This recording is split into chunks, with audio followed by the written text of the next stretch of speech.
One night I was the assistant to the head officer the day over at Patterson Field, and we had 151 phone calls come in of objects flying down interstate, well at that time US 40, then turning at Columbus and going up to Detroit. And these were state policemen, some doctors that were up late at night, all kinds of people that reported seeing us. We had radar tracks on them, had airliners call in that they had seen them.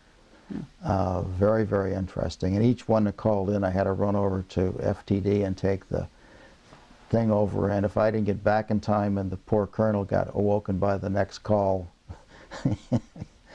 I got bawled out. But that was a very interesting night. And these guys, let's say, were not, you know, people who weren't used to seeing evidentiary sites and things like that. I mean, they were very clear descriptors of what they saw. Probably more than half of my career I was in projects that were classified or compartmentalized. There's giant triangles that appear over Palmdale that move very slow.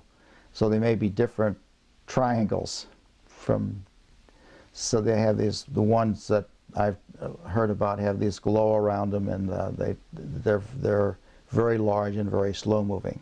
So that's different, I think, than the ones that appear over Belgium and that are very fast moving. The ones that appeared over Belgium that moved very quickly in a few seconds, no, you can't explain that in unconventional physics. Just like if you use, by conventional physics, I mean engines and jet engines and rocket motors and propulsion systems as we know them today. You put fuel in, you burn something, and it produces thrust and it accelerates an object. In that context, no.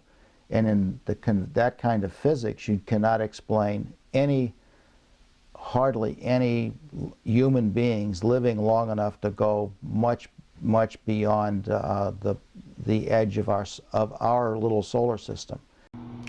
According to ex-CEO Ben Rich of Lockheed Martin Skunk Works, quote unquote, "We have had the technology for interstellar travel since 1984, but most of it is locked up in black budget projects, compartmentalized and isolated from all the people who actually work on the individual technologies that have given us extreme advancement in excess of 100 to 150 years of what the public is aware of."